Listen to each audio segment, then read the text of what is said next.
사무엘하 20장 1절부터 26절에 있는 말씀 내용은 두 가지로 분류할 수 있습니다. 첫째는 하나님 앞에 배신자가 누구인가, 그리고 또 하나님 앞에서 참 종이 누구인가.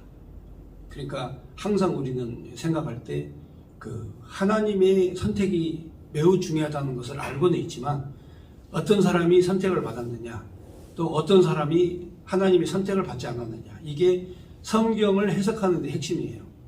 그러니까 예를 들어서 그 가인의 자손이 있고, 하나님을 배신하고 하나님을 멸시하고 하나님의 명령에 순종하지 않는 가인의 피가 흐르는 그 가인의 후손이 있습니다. 나중에 노아의 방주의 홍수 때에 멸망받는 사람들이고, 또 하나님 앞에 선택된 희생의 피, 아벨의 피, 이 아벨의 피가 흐르는 선민들이 있어요. 그래서 하나님께서는 선택된 자와 버림받은 자를 확실하게 하나님이 구분을 하십니다. 하나님 앞에 부르심을 받은 자는 선택된 자고 하나님의 종입니다. 그런데 이 하나님의 종을 배신하는 사람들, 당연히 하나님을 배신하는 배신자가 되는 거죠. 그래서 오늘은 하나님의 선택된 종과 배신자가 누구인가 라고 하는 명확한 구분을 오늘 이 성경 말씀을 통해서 해주십니다. 자, 사무엘의 기름을 부음을 받은 다윗이 이제 왕이 됩니다. 그런데 많은 사람들이 사무엘 선지자로 하여금 기름 부음을 받지 않고도 그 왕권을 노리는 자들이 있어요. 그 왕권을 노리는 자들이 바로 누구냐? 배신자들이에요. 그러니까 이 다윗 왕이 사무엘에게 직접 기름 부음을 받았는데, 근데 이 압살롬이라고 하는 이 반역자, 아들이지만 반역을 일으키죠. 그 반역자가 또 왕권을 차지하기 위해서 반란을 일으킵니다. 그러니까 하나님께서는 기름 부음을 받은 이 다윗을 하나님이 사랑하시는데, 일반 사람들은 그걸 모르면 욕망이 생겨요. 그러니까 하나님 말씀이 마음속에 없는 사람은 어떤 계획을 세우든지 간에 그게 욕망이에요. 지금 현재 이 현대 문명이 발달된 것은 하나님의 말씀으로 교육을 받은 기독교 국가, 그 기독교 국가가 현대 문명을 발전시켰어요. 자, 그 나라가 바로 영국, 프랑스, 독일, 바로 이런 나라들이 바로 유럽 국가로서 2000년 동안 기독교 전통을 이어온 그런 국가들이에요. 이 국가들이 바로 하나님의 말씀 안에서, 하나님 말씀 안에서 나라를 세우고 국가를 세워왔어요. 그런데 요한계시록에 보면 마지막에 사탄의 정부가 들어섭니다. 자, 이 사탄의 정부가 들어서서 그동안에 세웠던 기독교 왕국, 기독교의 나라들을 다 공격하게 되어 있어요. 그래서 믿음이 없는 자들은 다 넘어지게 되어 있습니다. 믿음이 연약한 자들은 그들이 발행하는 666표를 받고 다 하나님을 배신하게 되는, 그 악마와 짐승의 표를 받게 되는, 자, 이런 세상이 오게 된다 이 말이죠. 그러니까 바로 하나님의 선택된 백성들이 계획하고 움직이는 것, 하나님 기뻐하시는 일이지만, 그러나 믿음을 떠나서 하나님의 기름 부음이 없는 사람들이 계획하고 생각하는 건 전부 다 욕심과 욕망이고 파괴하는 것이고 망하게 하는 것이다 이 말이죠. 그리고 오늘 성경에도 하나님의 기름 부음을 받은 다윗이 그 행하는 행동, 또 기름 부음을 받지 않은 지도자, 기름 부음을 받지 않은 지도자들이 어떤 짓을 하는가에 대해서 성경이 명확하게 얘기해 주고 있습니다. 오늘도 마찬가지입니다. 오늘날도 우리나라가 많은 어려움이 있습니다. 많은 지도자들이 있고 많은 사람들이 자기가 지도자다, 대통령이다, 대통령감이다 하고 나타났죠. 그런데 이게 바로 혼란과 혼동이 뭐냐면, 성경에서 역사는 하나님이 주관하신다. 해 뜰 때부터 해 질 때까지 하나님께서 모든 시간 모든 역사를 다 주관하십니다. 그러니까 하나님께서 다윗을 세우시고 다윗의 나라를 경복하시기 위해서 많은 전쟁을 하시지만, 이 전쟁은 두 가지를 설명합니다. 선택된 자는 반드시 승리한다. 그래서 시편 1편에 복이 있는 사람은 형통하고 악인은 그렇지 않으며 바람에 나는 겨와 같이 망한다. 이게 바로 성경의 진리입니다. 그러니까 이 배신의 피, 하나님을 거역하는 피가 흐르는 가인의 피가 흐르는 족속들이 있어요. 이들은 하나님 앞에 버림받은 자들이고, 아벨과 같이 선택된 자, 하나님께서 응답하고 하나님이 그의 제사를 화답하고 믿음으로 드리는 제사를 받으시는 그 족속들, 바로 아벨의 피가 흐르는 자들이 있다 이거죠. 그래서 오늘 이 성경 내용의 핵심이 바로 배신자, 가인의 피가 흐르는 자의 배신, 그리고 바로 이 선택된 선민, 사무엘로 말미암아 기름 부음을 받은 다윗이 어떻게 형통하는가를 잘 기록하고 있습니다. 그러니까 우리의 삶도 마찬가지죠.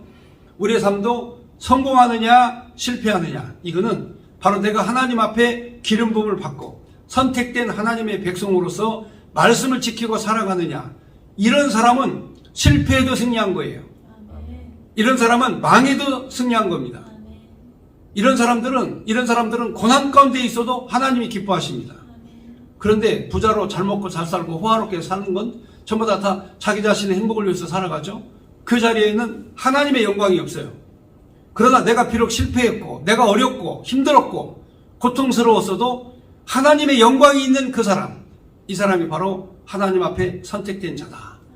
비록 가진 게 없고 그리고 부족하고 그리고 어려운 처지에 있다 할지라도 그 사람 심령 속에 하나님이 있으면 하나님께서 어떤 대적을 만나든지 승리하게 해주신다, 이기게 해주신다. 이게 오늘 성경의 내용에 기록된 내용의 말씀입니다. 자, 그러면 20장 1절 1절부터 이제 제가 읽겠습니다. 마침 거기에 불량배 하나가 있으니 그의 이름은 세바인데 베냐민 사람 비그리의 아들이더라. 그래서 여기 보면 베냐민 사람입니다. 이 베냐민 족속은 이제 우리가 잘 알다시피 사울과 대적했던 이 족속이죠. 이 사울의 족속이죠. 그래서 다윗과 대적했던 족속입니다. 이 베냐민 지파와 원래 이 유다 지파는 이제 치열한 전투를 벌였죠. 왜냐하면 이 사울 왕은 이제 베냐민 지파 사람이고 다윗은 유다 지파 사람입니다. 그래서 유다 지파가 이제 왕이 되니까 이제 거기에 이제 분노를 느낀 베냐민 지파 사람 비그리 아들 세바가 또 반역을 또 시작을 했습니다. 그래서 바로 이 반역의 나팔을 붑니다. 왜냐하면 원래 이제 이 앞장에도 물론 이렇게 나와 있습니다만 바로 이 압살롬이 반역을 할 때에도 뒤에서 이스라엘 사람들이 이제 지원을 해줬죠. 그런데 이번에도 마찬가지로 이 베냐민 지파 사람 이 비그리 아들 세바가 반역을 할 때 이때 이제 이 이스라엘 백성들, 이스라엘 유다 지파를 제외한 나머지 지파들이 뒤에서 다 도움을 이제 줬습니다. 그런데 하나님은 명확합니다. 비록 다윗의 자손, 유다 자손 단 한 지파지만 하나님의 선택을 받으면 그 11지파를 다 제압할 수 있다. 그러니까 하나님의 능력을 받느냐 안 받느냐, 하나님의 성령을 받느냐 안 받느냐, 하나님의 기름 부음을 받으시느냐 안 받느냐에 따라서 인류의 문명이 결정되어진다 그 말이에요. 그러니까 단순하게 하나님의 능력을 바라보지 못하는 사람들은 물질만 봐요. 그러나 하나님의 능력을 가진 사람들은, 하나님의 능력 안에 있는 사람들은 바로 물질적 세계보다, 사람 숫자보다 바로 하나님의 약속이 있느냐 없느냐 이걸 보는 거죠. 그래서 다윗이 승리할 수밖에 없었던 것은 바로 하나님의 능력으로 승리하는데 위기에 이제 맞는 거죠. 그러니까 사람은 위기를 맞이할 수 있어요. 그러니까 내가 어떤 위기를 당했을 때 이게 나를 고통스럽게 하는 것이 아니라 정금처럼 나를 강하고 단련시켜서 빛나게 하시려고 하나님께서 하시는 역사다, 이렇게 보시면 돼요. 그러니까 다윗 왕국을 경고케 하시기 위해서 하나님께서 이런 고난과 시련을 주시는 거죠. 그래서 베냐민 지파 비그리 아들 세바가 이제 나팔을 풉니다. 그가 한 말이 이거죠. 중간에 보면 우리는 다윗과 나눌 분깃이 없으며 이새의 아들에게 받을 유산이 우리에게 없도다. 이스라엘아 각각 장막으로 돌아가라 하매 이에 온 이스라엘 사람들이 다윗 따르기를 그치고 올라가 비그리 아들 세바를 따르나 유다 사람들은 그들의 왕과 합하여 요단에서 예루살렘까지 따르니라. 패가 두 패로 갈라졌죠. 다윗을 대적하는 패, 그리고 다윗을 따르는 패. 자, 다윗을 따르는 패는 유다 자손입니다. 하나님 앞에 기름 부음을 받고 선택을 받은 유다 자손들. 자, 이 사람들이 하나님 편에 있는 사람이고, 이 다윗을 배신한 자들, 다윗을 떠난 자들, 이 사람들은 이제 하나님을 배신한 자들이 되는 거죠. 3절에 보면 다윗이 예루살렘 본궁에 이르러 전에 머물러 왕궁을 지키게 한 후궁 10명을 잡아 별실에 가두고 먹을 것만 주고 그에게 관계하지 아니하니 그들이 죽는 날까지 갇혀서 생겁으로 지내니라. 그러니까 다윗이 왜 이런 형벌을 내렸느냐, 이 10명 후궁들에게 이런 형벌을 내린 이유가 뭐냐면 그 앞장에 보면은 압살롬이 반역을 했을 때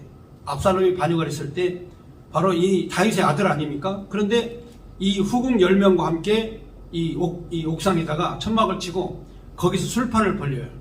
거기서 술판을 벌이고 바로 이 음란한 행위를 합니다. 그러니까 백성들에게 아버지의 후궁들을 아들 압살롬이 다 범하는 거예요. 그러니까 이 10명의 후궁들은 다윗은 쫓겨났고 이제 우리가 살 길은 다윗의 아들 압살롬과 함께 사는 것이다 해가지고 그들과 다 동침을 해요. 10명이 전부 다 이 압살롬, 그러니까 그 아버지의 후궁이 다 압살롬의 아내가 된 거죠. 자, 이렇게 되니까 다윗이 돌아와 보니까 후궁 10명이 참 처지도 불쌍하지만 참 환경도 참 복잡해요. 왜냐? 언제는 자기 아내였다가 내가 잠깐 궁을 떠났을 때에는 아들이 아내가 돼 있단 말이죠. 그러니까 아들이 아내를 어떻게 해볼 방법이 없잖아요. 다시 후궁으로 임명할 수도 없는 노릇이고, 그렇다고 내어 쫓아내자니 저들이 가서 밖에 나가서 다 굶어 죽을 것이고, 그러니까 그냥 가두어가지고 평생 동안 이 아들의 아내가 됐던 자기 후궁을 그냥 가두어서 그냥 먹고 살기만 해줬다 이 말이에요. 그러니까 다윗의 입장에서는 이게 이제 그가 이제 판결을 내린 거죠. 생명을 해하지 않고 살도록 만들어준 거죠. 왜냐하면 자기 아들과 관계를 한 여인들을 어떻게 다시 자기 아내로 맞이했다는 자체가 이게 하나님의 법에 어긋난 거 아니겠습니까? 그래서 적절한 조치를 했다 이 말이에요. 그러니까 사람이 때로는 어떤 결정을 내릴 때 애매할 때가 있어요. 참 힘들고 어려울 때가 있습니다.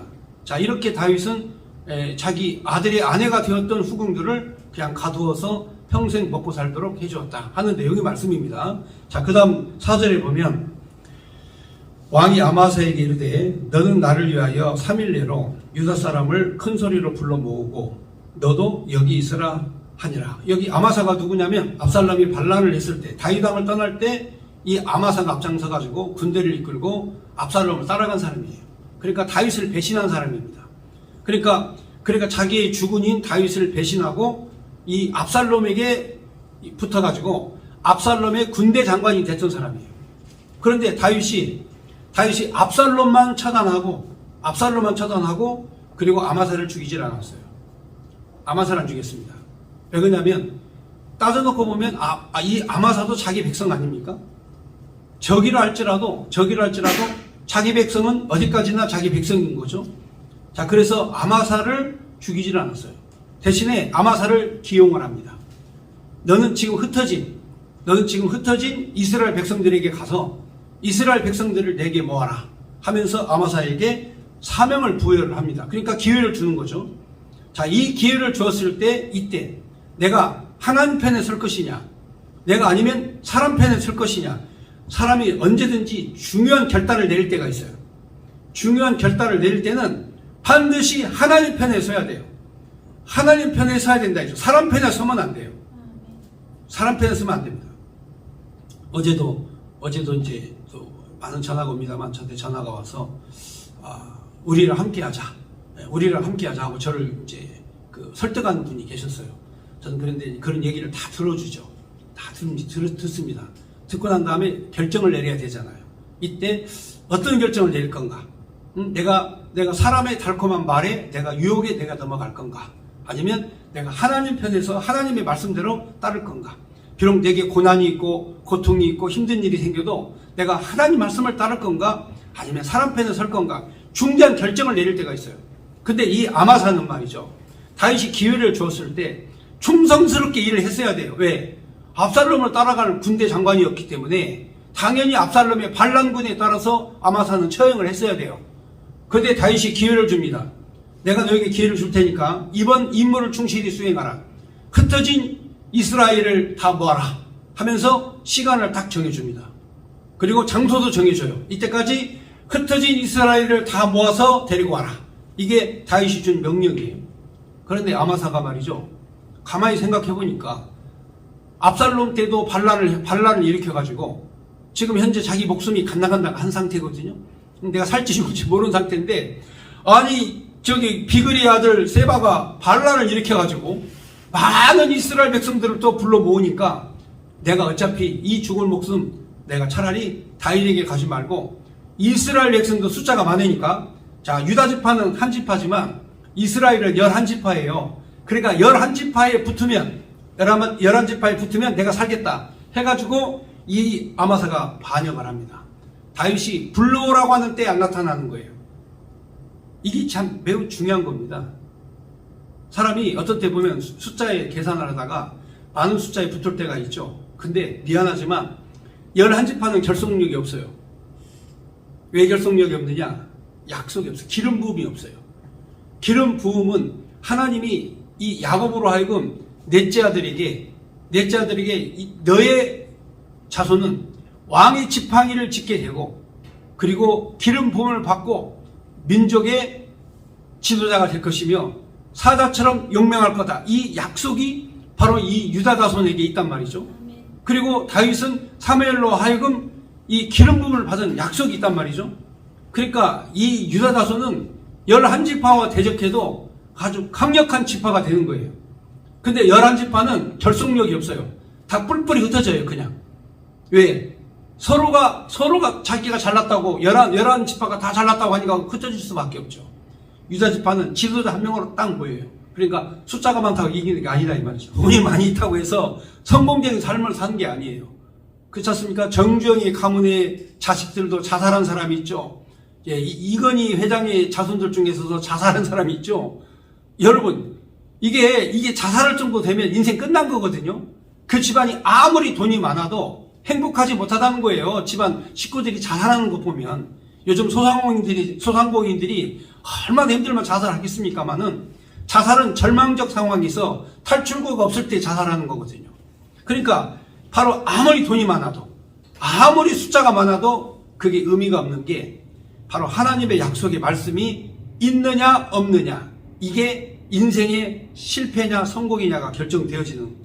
그러니까 여기 뭣도 모르는 아마사가 끝까지 다윗에게 충성해서 압살롬에게 충성했던 그 배신 행위를 회복할 수 있는 기회를 분명히 주었는데도 불구하고 또다시 반역을 합니다. 그러니까 요압이 반역자 세바와 아마사를 치러 군대를 소집하고 나아갑니다. 자, 그 다음 보겠습니다. 5절에 보면 아마사가 유다 사람을 모으러 가더니 왕이 정한 기일에 지체된지라 다윗이 이에 아비새에게 이르되, 이제 비그리의 아비새는 누구냐면 요압의 동생입니다. 요압 장군의 동생인데 이 아비새에게 이르되 비그리의 아들 세바가 압살롬보다 우리를 더 헤아리니 너는 내 주의 부하를 데리고 그 뒤를 쫓아가라. 그가 견고한 성읍에 들어가 우리를 피할까 염려하노라 하며, 여기 보면 다윗이 한 말이 매우 유명한 말이 있습니다. 군대는 자기의 군대라고 하지 않습니다. 내 주님의 군대다. 이 말씀 무슨 말씀인지 아시겠죠? 설령 여러분들이 부자가 돼가지고 돈이 많은 부자가 됐어, 떼부자가 됐어, 이 내 돈이다 이 생각 절대 하시면 안 돼. 아멘. 군대도 내 군대가 아니고 여호와 주님의 군대니까 너는 이 주님의 군대를 데리고 가라. 그리고 이 아마사가 이 세라와 아마사가 그 세바와 더불어 가지고 이게 힘을 모아서 앞으로 압살롬보다 다윗을 더 칠 거니까 미리 가서 저들이 군대를 만들고 조직을 짜고 나라를 세우기 전에 먼저 가서 기습으로 저들을 공격해라 하면서 다윗이 군대를 보냅니다. 그런데 다윗의 군대는 세 부대예요. 부대가 세 개예요. 첫째 유다 자손 부대, 유다 자손 부대 하나 있어요. 그 다음에 이제 잘 보시면은 유다 사람의 부대하고 그 다음에 블렛 사람의 부대, 그 다음에 이제 그렛 사람의 부대, 이 세 부대입니다. 그러니까 저쪽에서는 이제 11지파가 있고 이쪽에서는 유다 자손 한 명과 하나와 블렛 사람 그리고 그렛 사람, 이 부대가 세 부대로 갔는데 그들의 뒤를 쫓게 됩니다. 6절에 보면 그의 뒤를 쫓아가라. 그가 견고한 성읍에 들어가 우리를 피할까 염려하노라 하며, 요압을 따르는 자들이 그렛 사람, 블렛 사람들과 용사들이 다 아비새를 따라 비그리의 아들 세바를 뒤쫓으려고 예루살렘에서 나와 기브온 큰 바위 곁에 이르매 아마사가 맞으러 오니. 자, 이제 이 아마사는 이미 누구 편에 섰냐면 여기 맞으러 왔다 이 말은 대적하러 왔다 이 말이에요. 그러니까 환영하러 온 게 아니고 싸우려고 맞으러 왔다는 얘기예요.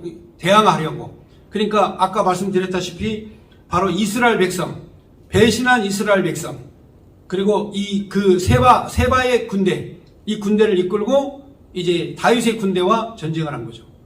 근데 여기 요압 장군이 여기 7절에 보면은 좀 허술하게 작전을 짭니다. 작전이 좀 허술해요.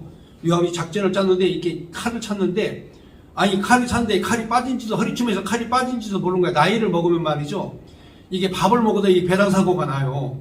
젊었을 때는 이게 음식물을 먹어도 이게 튀지를 별로 안 하는데, 나이를 먹으면 이렇게 밥을 먹는 이 짧은 거리에도 배달 사고가 나가지고 음식물이 막 떨어지고 튀고 한단 말이죠. 요압이 지금 나이를 먹었어요. 그러니까 허리에 칼을 찼는데, 아니 칼이 허리춤에서 빠진지도 모르고 적진에게 간 거예요. 그러니까 칼도 안 가지고 간 거죠.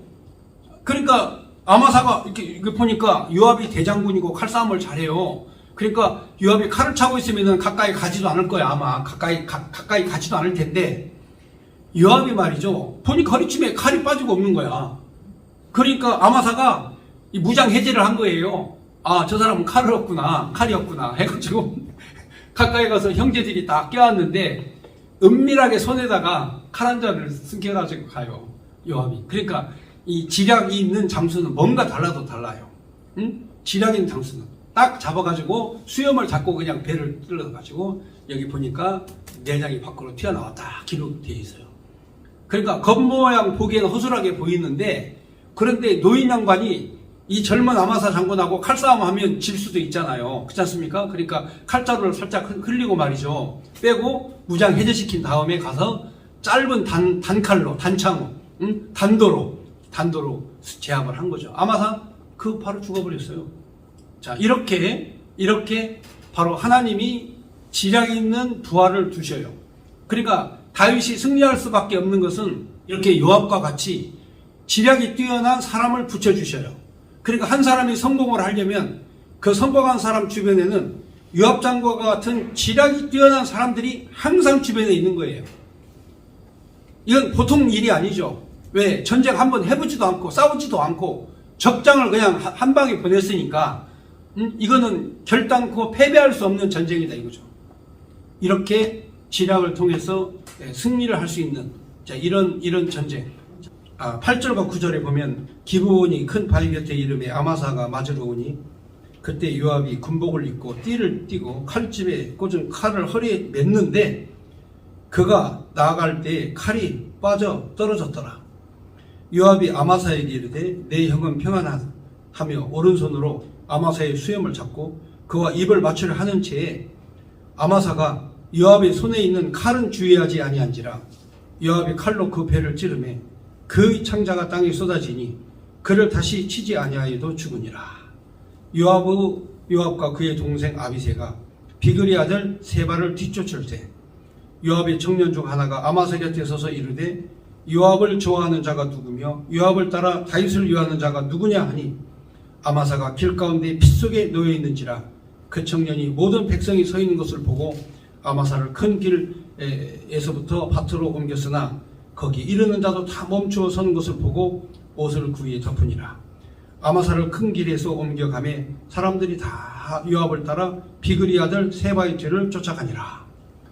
자, 그러니까 적장 아마사가 죽어버리니까 거기 있는 부대들이 이제는 방법이 없지 않습니까? 자기를 지휘할 지휘관이 죽어버렸는데, 그러니까 이제부터는 전부 다 요압의 군대로 편입이 돼가지고 항복해가지고 이제는 여러분 배신자 세바를 찾으려고 갔습니다. 근데 세바는 이제 자기를 지켜줄 군대도 없고 자기를 지켜줄 백성도 없고, 그래가지고 결국에는 이제 성읍으로 숨어서 들어갑니다. 이게 이제 하나님께서 역사를 하시면 이런 일들이 일어나요. 아멘. 이게 하나님의 역사를 하시면 자연스럽게 내 편이 생기고 나와 함께 할 사람들이 생기고, 내가 노력하지 않아도 하나님의 마음 감동 주시면 다 나와 함께 하는 자들이 된다 이 말이죠. 아멘. 자, 이제 14절에 보면 이제 이 배신자 세바를 추격하는 이스라엘 백성들과의 이제 전투입니다. 성으로 숨어버린 세바를 어떻게 처단하는가. 자, 여기에도 또 훌륭한 지혜 있는 그 여인이 한 명이 또 등장을 합니다. 이름이 안 나와 있어요. 이름이 안 나와 있는데 지혜 있는 여인이다 이렇게 표시를 하고 있습니다. 얼마나 용맹한가 한번 보겠습니다. 세바가 이스라엘 모든 지파 가운데 두루 다녀 아벨과 벳마가와 베림 온 땅에 이르니 그 무리도 다 모여 그를 따르더라. 이에 그들이 벳마가 아벨로 가서 세바를 애우고 그 성을 향한 지역 언덕 위에 토성을 쌓고 요압과 함께한 모든 백성이 성벽을 쳐서 헐고자 하더니 그 성읍에 한 지혜로운 여인 한 사람이 외쳐 이르되 들을지어다 청하건대 너희는 요압에게 이르기를 이리로 가까이 오라 내가 내게 말하려 하노라 한다 하라. 요압이 그 여인에게 가까이 가니 여인이 이르되 당신이 요압이니까 하니 대답하되 그러하다 하니라. 여인이 그에게 이르되 여종의 말을 들으소서 하니 대답하되 내가 들으리다 하니라. 여인이 말하 이르되 옛 사람들이 흔히 말하기를 아벨에게 가서 물을 것이라 하고 그 일을 끝내었나이다. 자, 이 말이 무슨 얘기냐면 똑똑하고 지혜 있는 사람 한 명에게 가서 물어봐라. 그 지혜 있는 사람이 다 끝을 냈다. 그러니까 굳이 백성들을 이끌고 군대를 이끌고 저 성에 있는 사람을 다 치려고 힘쓸 필요도 없다. 똑똑한 사람 한 명에게 물어봐서 그 지략과 그 방법을 배우면 쉽게 일이 끝날 것이다. 그러니까 나에게 당신의 지략과 전략을 말해주면 나도 당신에게 도움이 되겠다. 자, 이게 그 지혜로운 여인의 협상 방법이죠. 무조건 힘으로만 싸워서 될 일이 아니고, 무조건 힘으로만 싸워도 될 일이 아니에요. 이 지혜롭게 판단하는 사람이 집안에 있으면 그 집안이 잘 되게 되어 있어요. 자, 그 다음 절 보겠습니다. 19절에 나는 이스라엘의 화평하고 충성된 자 중에 하나이오늘 당신이 이스라엘 가운데 어머니 같은 성을 멸하고자 하시는도다. 어찌하여 당신이 여호와의 기업을 삼키고자 하시나이까. 그러니까 이 성읍을 치면, 이 성읍을 헐면 당신의 기업이 무너진다. 그리고 이 성은 당신의 어머니와 같은 그런 기업이다. 그리고 장차 이 성을 지키면 다윗 왕에게도 유익하다. 그러니까 이 성을 무조건 힘으로 쳐가지고 무너뜨리고 공격해서 불질러가지고 그 안에 있는 사람을 다 진멸하고 세바를 찾아가지고 죽일 일이 아니라 나에게 지략을 얘기해달라. 자, 이렇게 얘기를 하죠. 20절 요압이 대답하여 이르되 결단코 그렇지 아니하다. 삼키거나 멸하거나 하려 함이 아니니 그 일이 그러한 것이 아니니라. 에브라임 산지 사람, 에브라임이면 이제 베냐민 지파입니다. 베냐민 지파 사람 비그리의 아들 그 이름을 세바라 하는 자가 손을 들어 왕 다윗을 대적하였나니 너희가 그만 내어주면 내가 이 성벽에서 떠나가리라 하니라. 여인이 요압에게 이르되 그의 머리를 성벽에서 당신에게 내어 던지리라. 그랬어요. 아니 이 여자가 무슨 배짱으로 이 여자가 무슨 배짱이 있길래 아니 당당하게 내가 그 해결사 노릇 하겠다. 내가 세바의 목을 잘라가지고 내가 성벽에서 던져버릴 테니까 이 성을 공격하려고 생각하지 마라. 이 성은 당신의 어머니, 이스라엘 민족의 어머니 같은 성읍이니까 이 성읍을 지키자. 이제 얘기를 한 거죠. 이 여자가 참 담대하게 아니 내가 베냐민 지파 사람 에브라임 산지의 그 세바를 산지 사람 세바를 내가 잡아다가 목을 잘라가지고 내가 성벽으로 던지겠다. 예. 전쟁은 이렇게 하는 거예요. 원래 이 지혜로운 사람이 있으면 항상 이기게 되어 있습니다. 그러니까 힘보다도 지혜가 더 필요한 거죠. 근데 하나님께서 이 여인의 이름은 밝혀주지 않았는데 이 여자가 어떤 여자인가를 정확하게 성경이 말씀해 줬어요. 누구냐면 22절에 보면 자, 중요한 겁니다. 이 여인이 그 지혜를 가지고, 그렇죠? 이 여인이 그의 지혜를 가지고 모든 백성에게 나아가매 그들이 비그리의 아들 세바의 머리를 베어 요압에게 던진지라. 그러니까 이 여자가 얼마나 지혜롭냐면 성읍에 가가지고 백성들을 다 설득을 한 거예요. 자, 우리가 여기 있다간 다 죽는다. 그러나 세바를 찾아가지고 세바의 목만 베어서 성 밖으로 던지면 우리 모두는 안전하게 될 것이다. 그러므로 배신자만 찾아라. 이거예요. 그러니까 하나님께서 그 여인에게 빛나는 지혜를 준 거죠. 백성을 설득할 수 있는 그런 실력을 주시고 그 열정을 주시고 그리고 그 계획과 방법을 다 주시는 거예요. 그러니까 내가 하려고 힘쓰다가는 다 망해요. 하나님이 주신 지혜로 해야만 이긴다니까요. 내 방법대로 하면 다 망하게 되어 있어요. 우리의 대적을 물리칠 때 내 방법으로 했다가는 다 망합니다. 하나님이 주신 그 지혜로 반드시 승리할 수 있도록 하나님이 만들어 가시는 것이지 내 방법으로 이기면 내가 하나님 필요 없지. 내 방법으로 다 내 계획대로만 되면 하나님 무슨 필요가 있어요. 그러니까 믿음이 다 떨어지는 거예요. 하나님께서 여리고성을 점령할 때 저들이 침묵하고 저들이 기도하고 하나님만 바라볼 때 여리고가 무너졌지 않습니까? 그러니까 그 성이 무너지니까 벌써 마음에 교만이 들어가지고 아이성을 정복할 때에는 하나님 앞에 무릎 꿇고 기도할 생각도 안 해. 하나님의 음성을 들을 생각도 안 해. 여리고성을 자기들이 무너뜨린 줄 알아. 여리고가 말이죠. 이중 성벽으로 되어 있는 당시 가장 견고한 성읍이었어요. 그런데 이스라엘 백성들은 유목민이었고 광야의 길을 행진하면서 군대의 훈련도 받지 못한 오합지졸들이었어요. 그런데 오합지졸들이 성을 뺑글뺑글 돌면서 그 성이 무너지는 순간 이게 교만마귀가 들어간 거예요. 교만마귀가 들어가가지고 이 교만마귀가 딱 들어간 순간 이거 내가 해도 되겠구나 해가지고 조그마한 아이성 하나를 침략하고 들어가다가 엄청나게 많은 이스라엘 백성들 군대들이 죽었지 않습니까?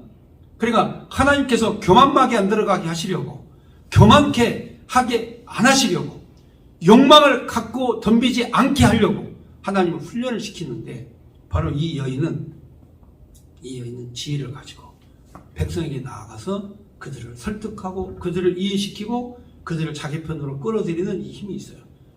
남자들은 잘 안 돼요.